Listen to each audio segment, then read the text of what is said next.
दोस्तों आज की इस वीडियो में हम बात करेंगे पुलवामा हमले के तनाज़ुर में पाकिस्तान और भारत के दरमियान कशीदा होते हुए हालात के बाद भारत के बढ़ते हुए जंगी जुनून के बारे में और भारत की साजिशों पर बात करेंगे। वीडियो के दूसरे हिस्से में हम ईरान का पाकिस्तान के खिलाफ भारत की ज़बान बोलने की असल वजह को जानने की कोशिश करेंगे। वीडियो के आखिर में हम ये जानने की कोशिश करेंगे कि भारत अगर पाकिस्तान के खिलाफ जारियत करता है तो पाकिस्तान इसको कैसे मुंह तोड़ जवाब दे सकता है। तो दोस्तों जानने के लिए आखिर तक इस वीडियो को देखते रहिए।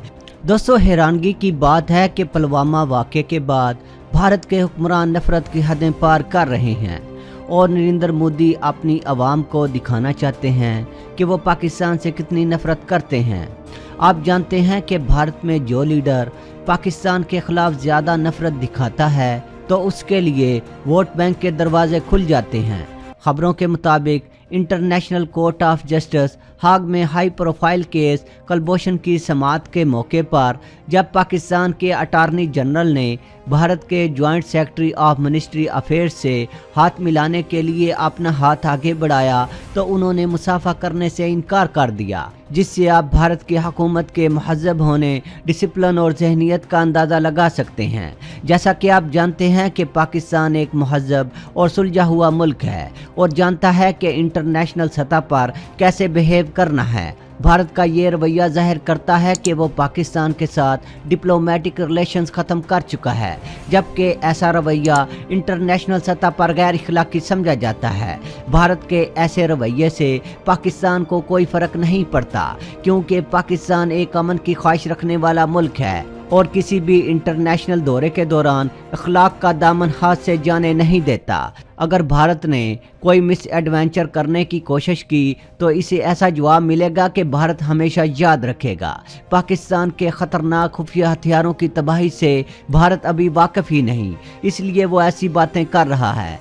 जैसा कि आप जानते हैं कि पाकिस्तान ने भारत के जासूस रिटायर्ड नेवी ऑफिसर कलभूषण को अप्रैल सन 2017 में सजाए मौत सुनाई थी। भारत ने इस फैसले के खिलाफ इंटरनेशनल कोर्ट ऑफ जस्टिस से 8 मई सन 2017 को राब्ता किया था। भारत इस वक्त मुकम्मल तौर पर बौखलाया हुआ है। अंदाजे यही बता रहे थे कि नरेंद्र मोदी भारत का आम इलेक्शन या तो हार जाएंगे या फिर बहुत कम मार्जिन से जीतेंगे और हुकूमत बनाने की पोजीशन में नहीं आ सकेंगे। पुलवामा में फौजी काफिले पर हमला करने वाला एक कश्मीरी नौजवान था, जिसकी मां ने बताया कि इस पर इतना जुल्म किया गया कि वो फदाई बनने पर मजबूर हो गया। लेकिन भारत कहता है कि हमला पाकिस्तान से हुआ। जैसा कि आप जानते हैं कि मकबूजा वादी के चप्पे चप्पे पर 7 लाख फौजी और नीम फौजी तैनात हैं। कंट्रोल लाइन पर ऐसी बाढ़ खड़ी कर दी गई है जिसे अबूर करना नामुमकिन है, लेकिन फिर भी भारत कहता है कि हमला पाकिस्तान से हुआ। ये सच है तो भारत को चाहिए कि मजीद 7 लाख फौजी वादी में ले आए और कुछ हो ना हो एक रिकॉर्ड तो बन जाएगा कि 80 लाख की आबादी पर 14 लाख सैनिक लगाने की मिसाल और कहां मिलेगी। भारतीय मजालिम की वजह से यह हमला सामने आया। ऐसे और भी हमले हो गए तो भारत फिर क्या करेगा? मोदी जंग तो खैर क्या करेंगे, पाकिस्तान से बदला लेने की बातें करके अपनी इंतखाबी मुहिम चमकाने की कोशिश जरूर करेंगे, बल्कि ये मुहिम उन्होंने शुरू भी कर दी है और भारतीय मीडिया इनका भरपूर साथ दे रहा है। इंटरनेशनल सतह पर पाकिस्तान के खिलाफ महाज में भारत बुरी तरह नाकाम हो चुका है। भारतीय वजीर आजम आग उगल रहे हैं। पाकिस्तान के वजीर आजम इस पर बिल्कुल खामोश हैं। वो मोदी को छोटा आदमी कह चुके हैं। शायद यही सोच पाकिस्तान के वजीर आजम को जवाब देने से रोक रही है कि बड़े आदमी छोटे लोगों को मुंह नहीं लगाया करते। कुछ दखल शायद इनकी मसरूफियात का भी हो सकता है। भारत ने पाकिस्तान के खिलाफ जारहाना सफारती मुहिम भी शुरू कर दी है। मकसद पाकिस्तान पर कोई पाबंदी वगैरह लगवाना है। शाह महमूद कुरैशी कमाल के मुहज़्ज़बाना जवाब दे रहे हैं। लगता है छोटे मोटे लोगों की उल्टी सीधी हरकतों को इग्नोर करने का फैसला किया गया है। दोस्तों भारत ने पाकिस्तान पर चढ़ाई की तो इसका दोस्त मुल्क ईरान क्यों पीछे रहता? इत्तेफाक से जिस रोज़ पुलवामा में हमला हुआ इसी रोज़ ईरानी सूबे जहदान के करीब भी ऐसा हमला हुआ जिसमें 41 ईरानी फौजी मारे गए। ये हमला जैश अदल नामी तंजीम ने कबूल किया, यानी इधर भी जैश उधर भी जैश। हमले के फ़ौरन बाद ईरान का मौक़िफ़ था कि ये कार्रवाई अमेरिका और इसके इलाकाई इत्तेहादियों की कारस्तानी है। इलाकाई इत्तेहादियों की इस्तिलाह लचकदार थी, आसानी से पाकिस्तान को भी शामिल किया जा सकता था और फिर ऐसा ही हुआ। अगले ही रोज पासदारान के कमांडर जनरल पाकिस्तान पर बरस पड़े। इनका कहना था कि जैश की पासदारी पाकिस्तानी इदारे करते हैं और हमलावर पाकिस्तान से आए, पाकिस्तान इनके खिलाफ कार्रवाई करे वरना ये जिम्मेदारी हम खुद निभाएंगे।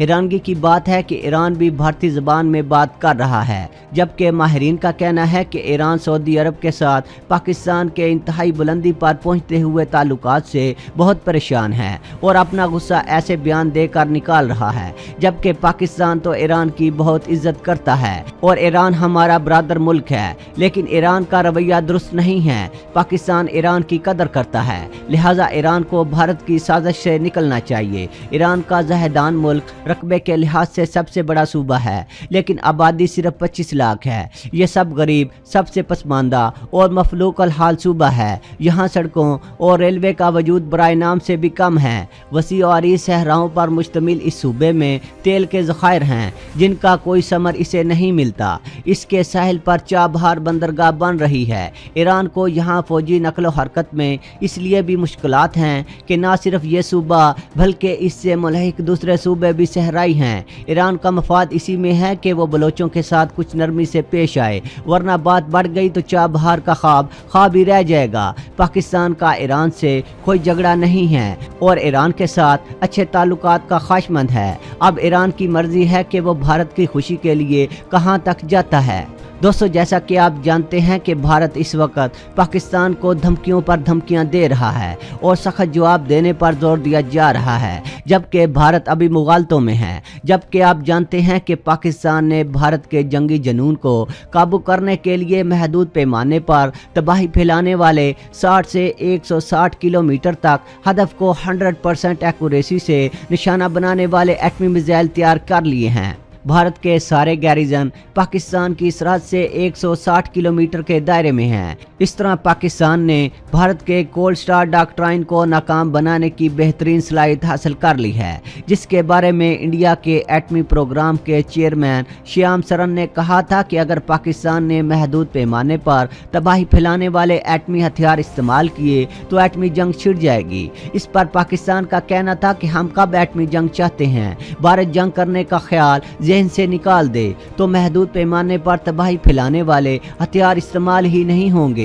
महदूद पैमाने के खतरनाक जोहरी हथियारों की खूबी है कि वो ज्यादा तबाही नहीं फैलाते, इसलिए भारत इन हथियारों से बहुत खौफजदा है और पाकिस्तान के इन खतरनाक छोटे जोहरी हथियारों को लेकर दुनिया में शोर मचाता रहता है, क्योंकि पाकिस्तान जानता है कि भारत जंगी जुनून से बाज नहीं आएगा। तो पाकिस्तान ने ये असूल वज़ा किया कि हर तरह के खतरे से निपटने के लिए अपने आप को तैयार करना शुरू करना चाहिए।